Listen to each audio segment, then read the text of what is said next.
House.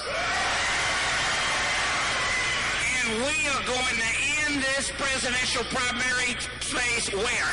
In Texas. Senator Ellis and I are so excited to be here this morning because we know that with all your hard work and all the work of thousands of volunteers throughout this state, we're going to give Hillary Clinton a Texas-sized win. So is it great to be in the Buffalo Soldier Museum? Because we're going to win this war and we're going to win it in Texas. You know, for many of us that have known the Clintons for so many years, he and I were talking earlier about our first meeting him in 1992. They are not new to Texas. In fact, Senator Ellis, we should probably make them honorary Texans today. I was watching the news last night. It's appropriate we're meeting here because on the other side, they still fighting the Civil War. They don't know it's over with.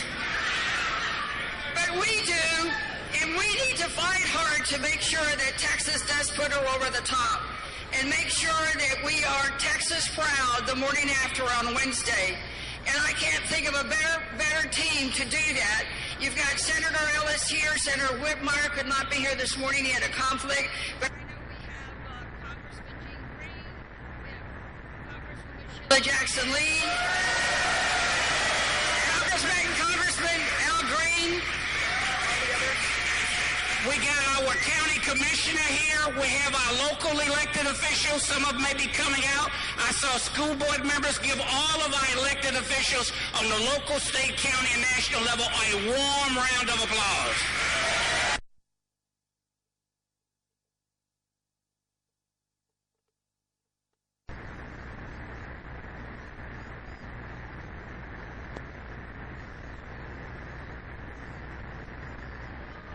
She will focus. You know, the Pope said we don't need to build walls, we need to build bridges. Hillary Clinton will not build walls. Hillary Clinton will build bridges. She will make sure that we bust the barriers. And the biggest barrier of all will come when she is sworn in as the first woman president of the United States.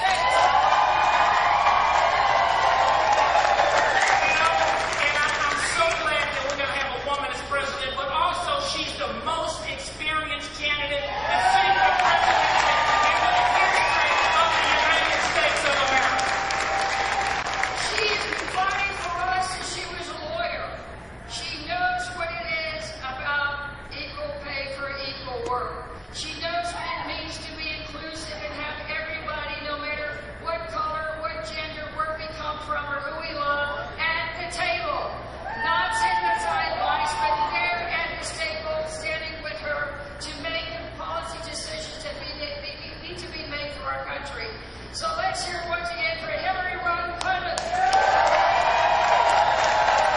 know, there's something to be said about people you know.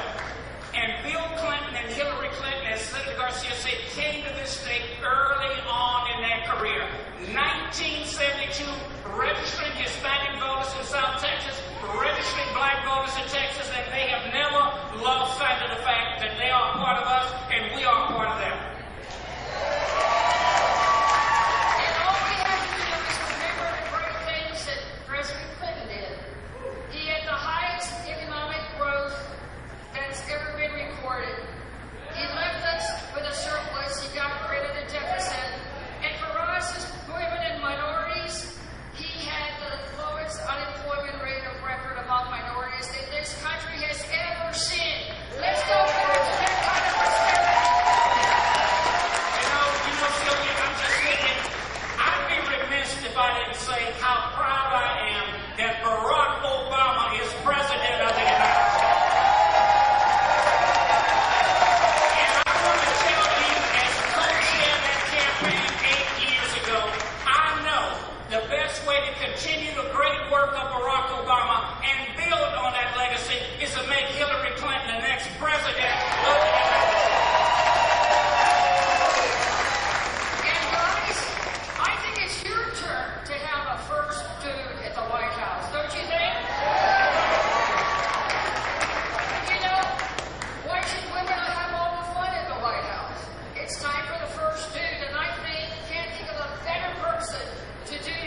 see if somebody voted.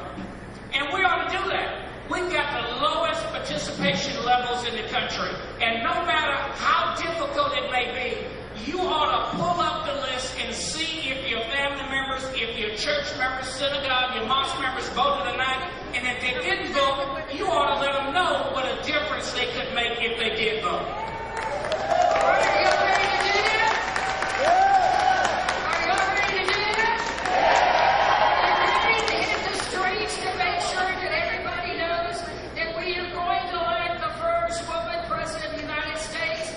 Someone who will break the biggest barrier of all, because she's going to be there fighting for us to remove all barriers for everyone so that they can have a place at the table. Not a part of the menu, but a place at the table. You know, when we were back there a little earlier, Senator, the president did say, Rodney, you lost a little weight. I want you all to know we don't look nearly as good as he does. So I'm hoping this warm-up stuff is pretty good, but you all got to get that thin president of the United States out here soon. You ready for him?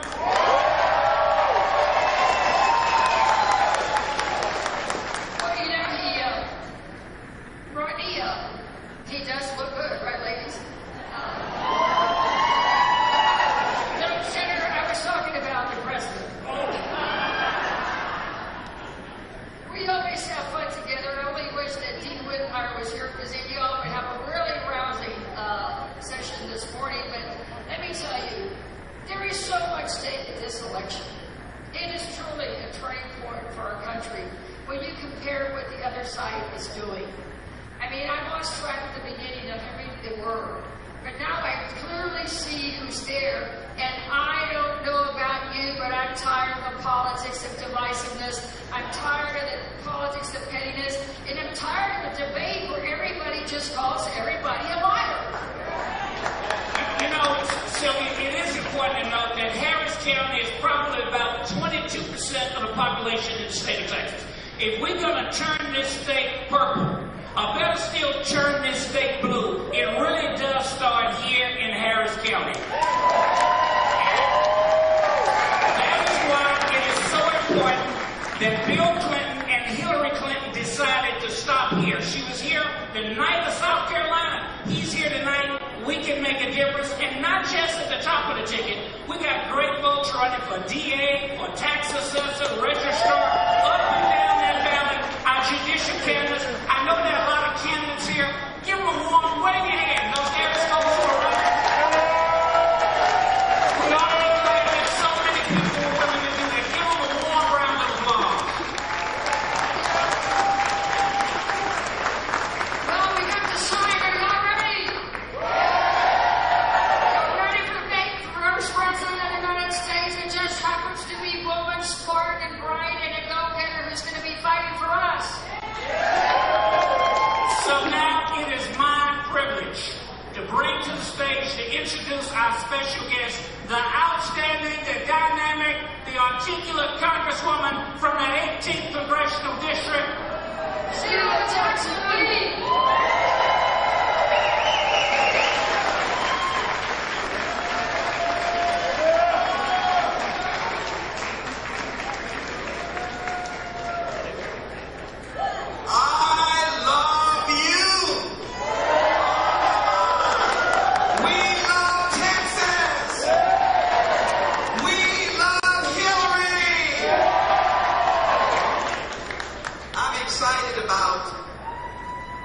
First of all, how beautiful you look in the Buffalo Soldiers Museum. With the Buffalo Soldiers who symbolize victory and staying power, do they not? I am delighted to be here, first of all, with Congressman Al Green and Congressman Gene Green, two of the most dynamic, outstanding members of Congress. Give them a very big hand. Love you. And our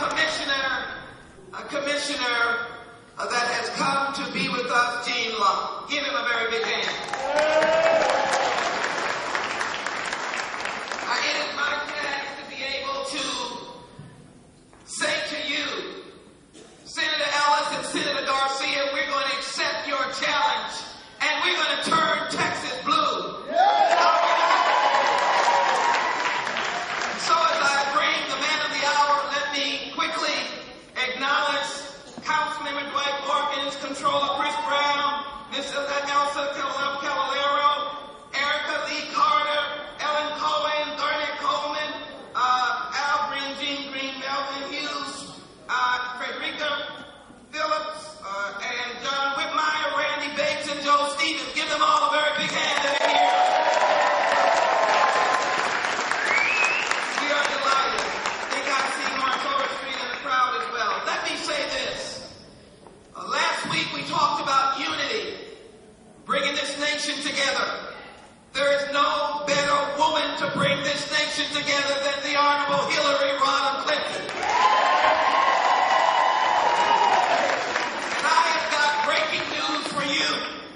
The voter turnout in South Carolina was the largest voter turnout to catapult a woman into the Democratic nomination in the history of the nation. And so, Texas, all eyes are on you. And my words to you are, Houston, we do not have a problem. Because tomorrow we're going to show the nation, as the headlines read, that Texas has sealed the deal, has pushed the greatest movement and momentum of voters. We will vote like we've never voted before. And why? Because we have a candidate that is going to improve the quality of life for all Americans.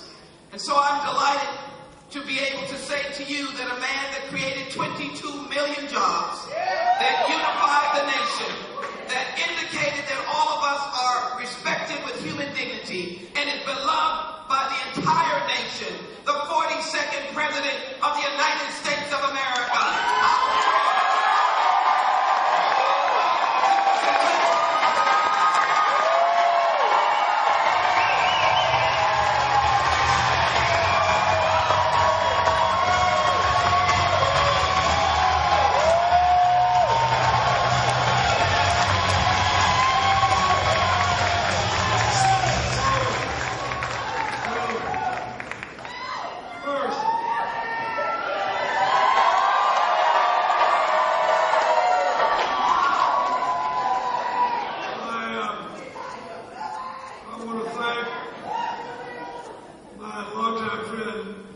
Representative Sheila Jackson-Lee, thank you. Thank you to all the other representatives who are here. Thank you, Al Green. Thank you, Gene Green. Thank you, Senator Sylvia Garcia. Thank you, Senator Rodney Ellis. We went, Rodney Ellis and I did, we went to a food conference in Taiwan more than 30 years ago. Neither one of us has missed many meals since then. But we are now trying to be healthy in our old age. I want to say a special word of thanks to Captain Paul Matthews, the founder and CEO of the Buffalo Soldier Museum. And let's give the Buffalo Soldiers a big hand.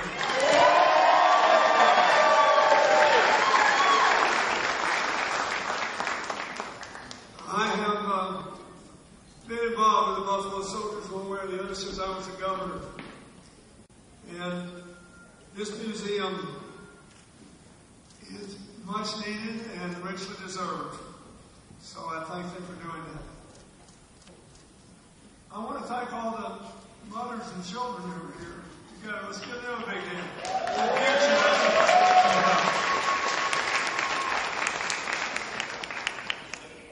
Look, there's just one overriding issue in this race. We have come a long way back from a terrible financial crisis. The President said in the State of the Union we had 14 million jobs in 5 years. And that's the largest number since that other Democrat was president, whatever his name is. He said that we have 90% of our people with health insurance for the first time. That's a good thing. And then if we could get Texas and a few other states to take that Medicaid expansion for working people, we'd be at 95% before you know it. But what all this really means is we finally got a chance to do something we haven't done since the 1990s. We can now all rise together. We can grow together. And that's what this election is about. You know, People ask me all the time, of all the things that happened when you were president, what meant the most to you? And I said, I think that not just the job, but I think the fact that the bottom 20% of workers increased their earnings by 30 times more when I was there than under trickle-down economics, and 100 times as many people worked their way from poverty into the middle class. That's what we can do here. We can all work.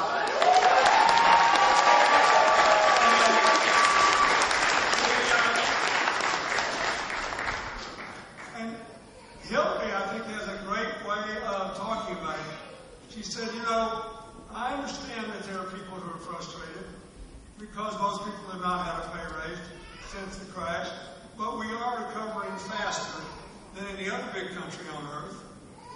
We are younger, we are more diverse, we have better systems of education, better science and technology.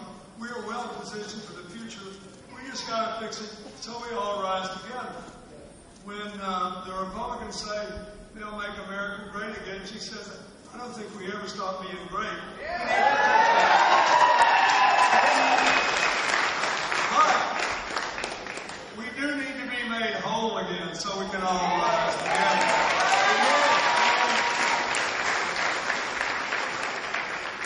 Some people want to build walls. She wants to tear down barriers and build ladders of opportunities. She said if we all have ladders of opportunity that we could actually climb, that's how we could all rise together. So she got a great plan for new jobs in infrastructure and clean energy, in small business and advanced manufacturing. The great opportunities that we have. But she also recognizes that there are some places that need them more than others. Places that have been left out and left behind. Look, we were all sick about what happened in Flint, Michigan, right? Sick. Every parent was sick. But what you need to know is it is far from the only place in America where children have elevated lead levels in their blood. And that's because we have been callous in not replacing these old, busted, rusty pipes. We can do that everywhere in America. Put hundreds of thousands of people to work just fixing what's under the ground here. And all rise together.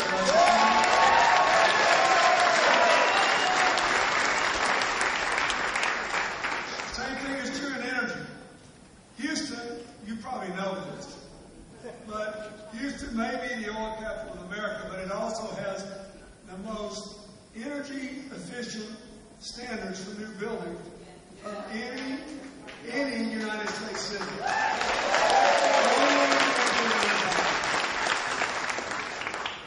Texas is one of only 3 states in the country that gets a third or more of its electricity from the wind, even when the politicians are talking. And that's a gift that keeps on giving. So Hillary says, let's put up 500 million solar panels in the next 4 years. In the next 8 years, let's make sure every American home is powered by homegrown American clean energy. We'll fight climate change, but we'll also have something nobody can ever take away from us. Jobs that cannot be outside.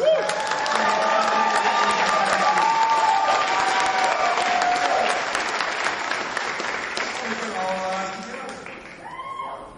The other thing that I think she's been particularly good at is pointing out that not all of the barriers we have to tear down are economic.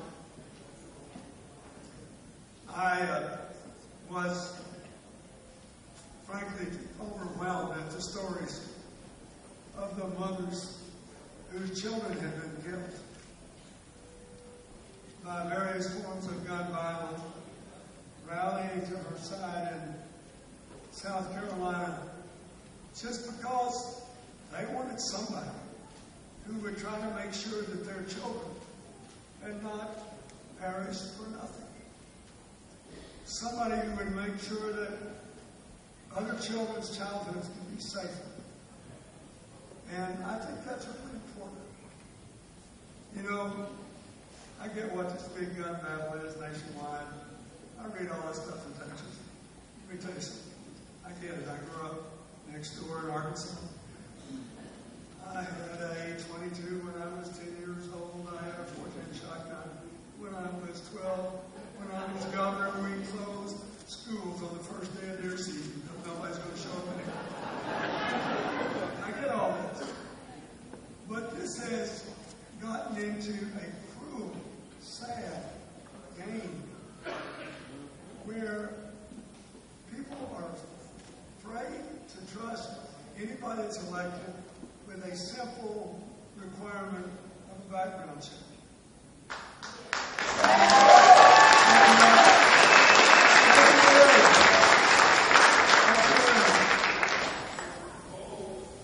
So I could go on and on. We need police reform, but we need the police. So the question is, how do you get the community back involved and get the police patrolling the streets in communities that look like where they're policing in places that look like them? And if there's a problem, they work it out. That's something we have to do together. We need prison reform. We got by far the highest percentage of people in jail of any country on earth, by far. But Hillary says you can't just turn people out if they've been in. You got to spend some significant money giving them education and training, and then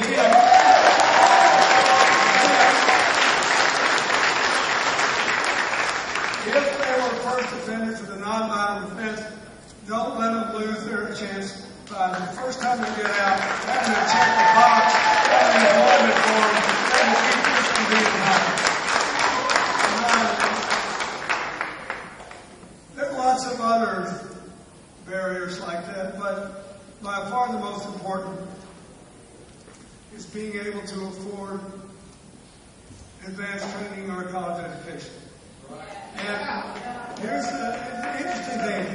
We clearly have the best system of higher education in the world. A guy sent me a book the other day that The Economist magazine puts out of every list you could possibly imagine. And we had 15 of the top 17 universities in the world. More to the point, there's 400 places in America you can get a world-class undergraduate education. But a lot of people are really worried about that. And so Hillary said, here's my plan. We'll have debt-free college.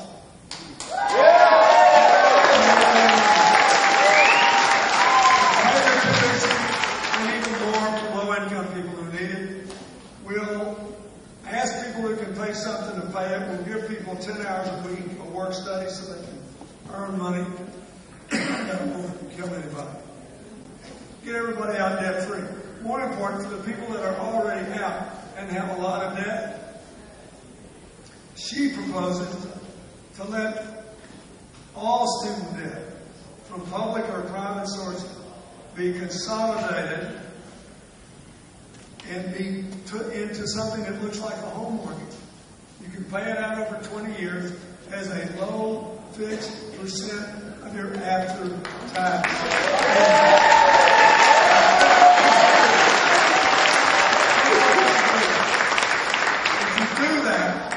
If you do that, it means, first of all, you can move out of your parents' house.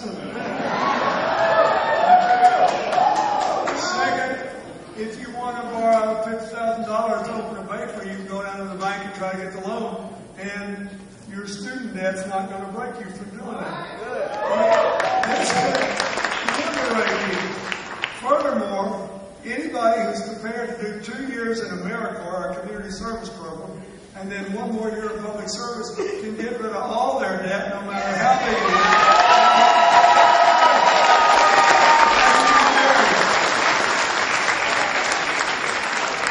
So, we got to build ladders and take down barriers.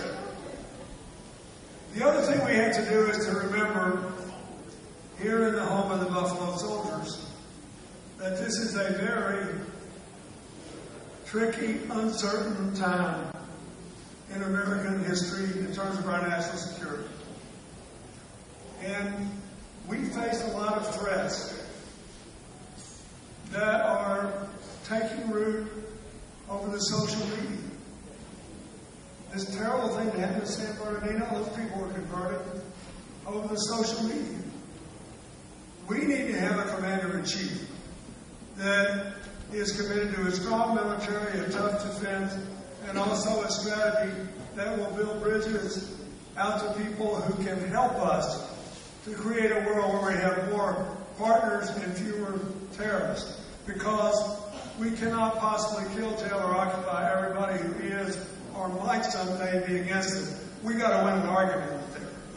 And so, for that reason alone, Hillary should be elected president because she's the only person who's actually done this work for years and years and years.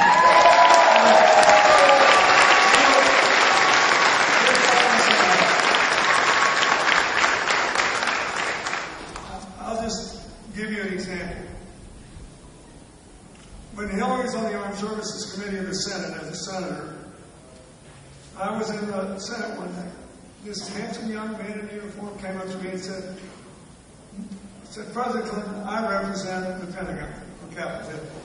I just thought you might like to know that over there we think your wife knows more about our business and cares more about the people in uniform than any member of either party in either house. She's on the Armed Services Committee. She doesn't always agree with us, but she never pulls a cheap political stunt. She always shoots straight. And she really knows what she is doing. It's a great relief.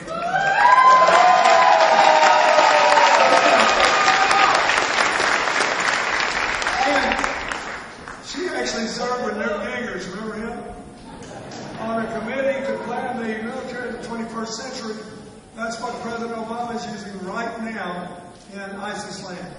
No more land wars in the Middle East. No more big land wars. Special forces to help people who are willing to fight for themselves and their future.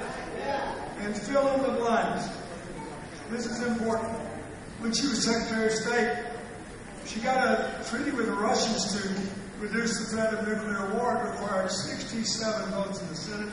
It's a lot of Republicans. She got it. Everything she has ever done since she got to Washington, she's had Republican support for.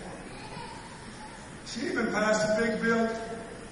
A lot of older Texans will not find this believable, but she even passed a big bill with Tom DeLay. She went to him and said, Congressman, I know you have adopted children. I know you love them. And we have a terrible, terrible problem in America. No one will adopt children anymore out of foster care once they're not infants, or if they have disabilities, if they have special needs. And I want you to help us. Let's write a bill which gives people an incentive to adopt older children, kids with special needs. They did it. I signed it. There was an 80% increase in the adoption of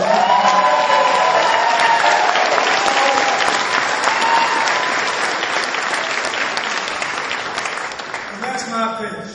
We got to all rise together. We can do it. We did it before. We'll do it again. We were not in a position to do it until now. It takes 10 years to get over one of these financial crashes. We actually got our jobs back early, but not our income. We're going to get the incomes back if we do the right things and if we are committed to rising together. You have to build ladders of opportunity, not walls. And then you have to tear down the barriers that keep everyone from climbing the ladders. That is what this election is all about. And I hope Texas will give Hillary a great victory tomorrow.